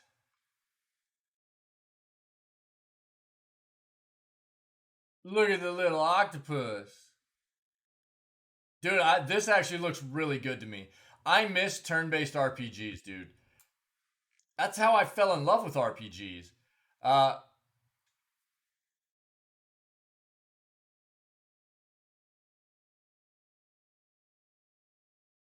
oh, that's that. Yeah, it does look pretty close, huh? Yeah. What was the name of this? Sea of Stars. That looks pretty cool, man.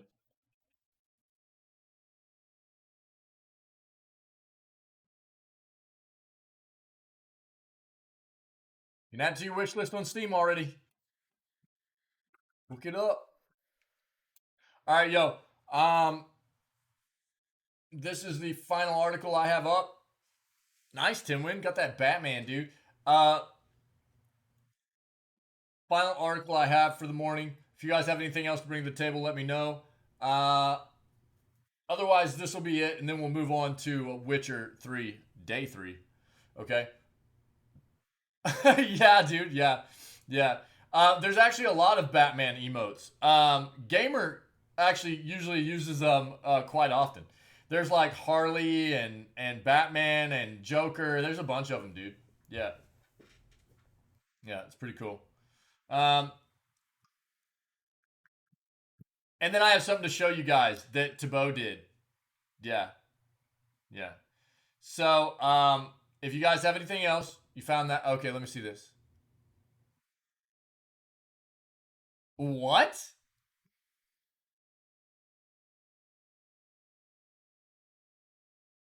Okay, cool. Thanks, Timwin. Thanks. Yeah, we'll read that. I I'll probably have something to comment there too. Um, if that's what I think it is, that is not uncommon for sports games, unfortunately. Um, yeah, and then I'll show you guys as we get ready to start up The Witcher what Tabo did yesterday. It's pretty good stuff. All right, I'll show it. I'll show it right here at the end of the news segment too. It's pretty good. Um, Anything else? Let me know. I'll go ahead and start this article real quick. Yo, Tinwin, thanks, buddy. Uh, More PS Plus games for July potentially leaked. More PS Plus games planned for July. Um, Couple of games supposedly set to be added to the top tier of the subscription service later this month. Games include a number of different Assassin's Creed games, as well as a representation from from other big franchises like Final Fantasy and Saints Row. Um, Sony has not confirmed any additional PS Plus games at this time, so talks are merely rumors at this point.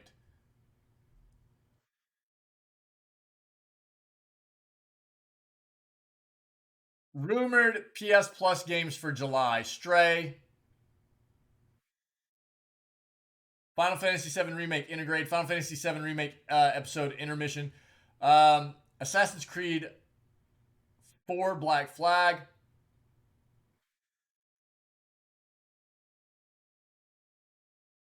Assassin's Creed Unity, uh, Assassin's Creed Rogue Remastered, Assassin's Creed Freedom Cry, Assassin's Creed the Ezio Collection, and Saints Row 4 Re-elected. Ubisoft recently announced an expanded partnership with Sony to bring some of its games to PS through users through Ubisoft Plus, which offers games in both the PS Plus Extra and Premium tiers. Wouldn't be surprising to see more Assassin's Creed games added. The new Saints Row game is also out in August, so offering a chance to play Saints Row 4 Re-elected before then makes sense too. Yeah, that's kind of what I figured. Uh, if nothing else, we already know that Stray is going to be available for PS Plus Extra and Premium subscribers on July 19th. Sony confirmed this during a recent State of Play stream where it showed off more of the game and said those subscribed to the higher tiers will get it for free. Stray looks really cool, dude.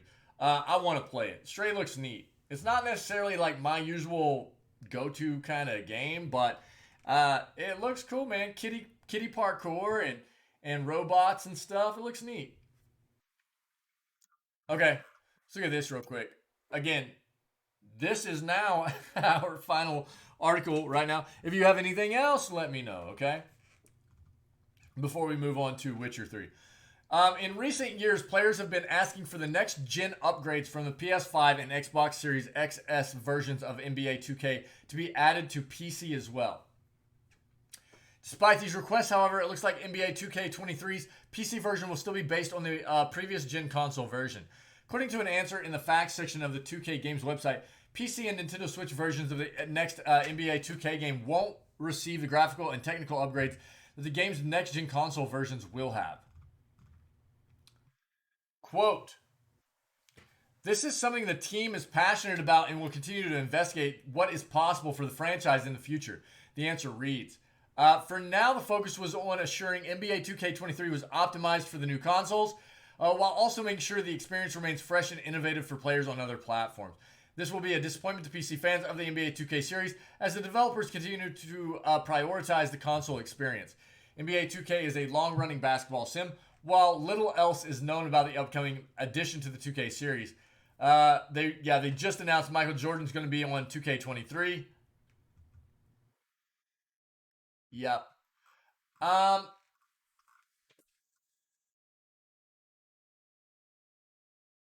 Okay. So honestly, Probably not a bad play from 2K. They apparently are very upfront about being like, look, we're trying to make sure that we've got this optimized for the console platforms first, rather than go try to release it on all and be like maybe be spread too thin, right? So ultimately, this is probably a good play on their part. What you would hope is that once they get this optimized for the new gen consoles, it will be ported over to PC. The next, the more upgraded technology and everything, and it will be ported over, optimized for PC very nicely, or at least next year, right? Um, the thing that this is what I would like to at least have PC players understand. Anybody, at least having the game, even if it's not necessarily to the same exact. Yeah, they've got an upgraded version for the new consoles. The upgraded version isn't on PC, but you've got the game. You've got the game on PC. As opposed to some other sports titles that are console only, right? Like NHL. The NHL games, yeah, have not been on PC since like the 90s, I think. Um, so the glass is half full here, okay? Um, yeah, would you like to see the upgraded version on PC? Because if anything's going to be able to run a game at a better graphical quality, it's going to be PCs because you've got better hardware in PCs than you do even in the newer consoles. I mean, you can, anyways, right? But it's not a bad play from them to just go, look, we're working on trying to make sure these are optimized for the new consoles. Then, that'll be future stuff, is what it looks like they're saying. So it's not a bad play. They're not spreading themselves too thin. Um, and at least you've got the game on PC. So the glass is half full, I think. I'd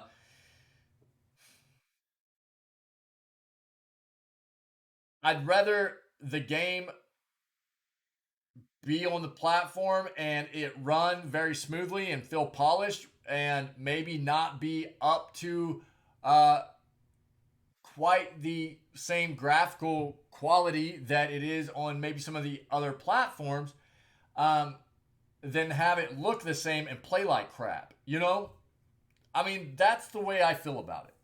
So, again, there are other sports games that aren't even on all platforms. So, as far as I'm concerned, they're winning right now, and they're slowly trying to get this rolled out to be a better looking game and everything. And I don't know, I don't know, man. But there you go. That's news for sure. Um, before I end this segment right here, let me show you guys something. What'd you say, Mr. Littlebat? Oh wait, you have a swallow's nest on your window? Monster Jam on the PlayStation. Is there an easy racing game out there he could get into? Thought Need for Speed be hard for him to do the storyline. He's 5. I mean, honestly, I mean the first thing that comes to mind, it's I don't know if it gave a specific release date. It said 2023. Um,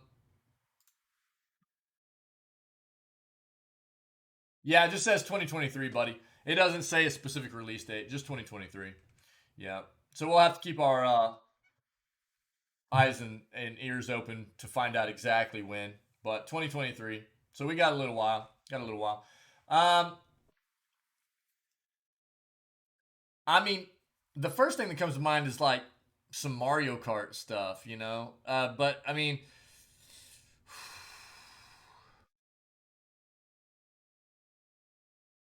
But he doesn't want like he probably wants something more along the lines of like real cars, not like Mario kind of stuff. Is that what I'm getting there, Mr. Little Bat? Guys, check this out real quick. Check this out. Our buddy Tabo made this yesterday. Get a load of this.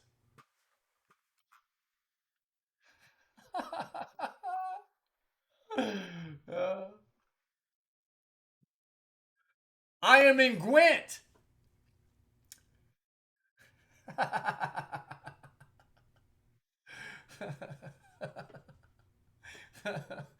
Is that not great?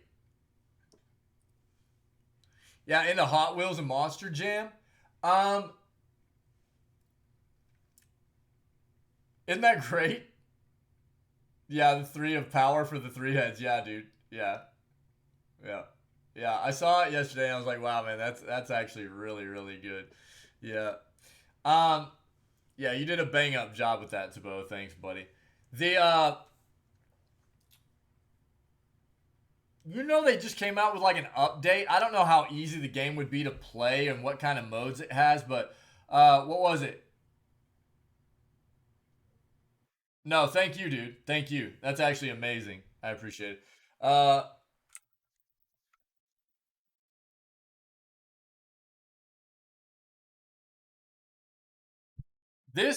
this just got announced. Is this out already? Have you seen this, Mr. Little Bat? Forza Horizon 5. Is this only on Xbox though? God, Forza's only on Xbox, isn't it? Is it on PC? But it's just you're talking about for PlayStation though, right? You talking about just for PlayStation, Mr. Little Bat?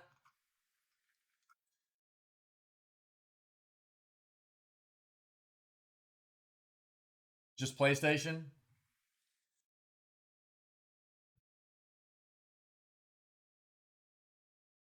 Let me see.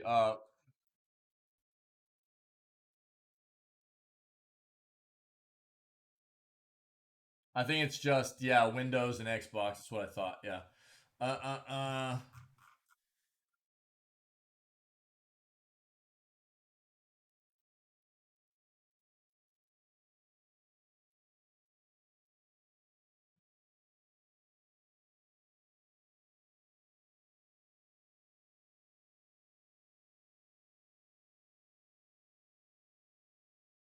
PS4 and Switch. Okay.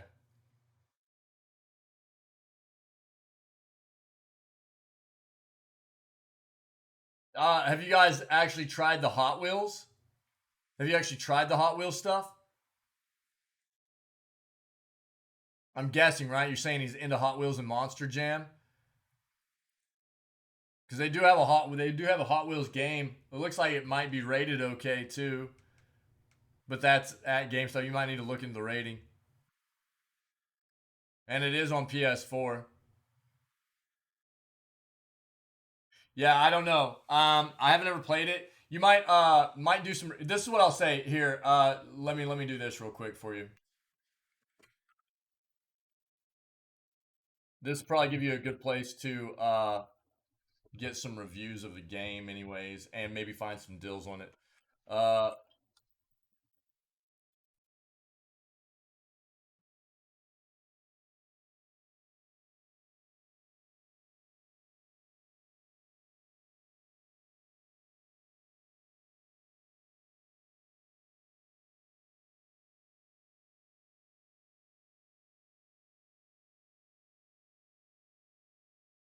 what is it? Hot Wheels Unleashed.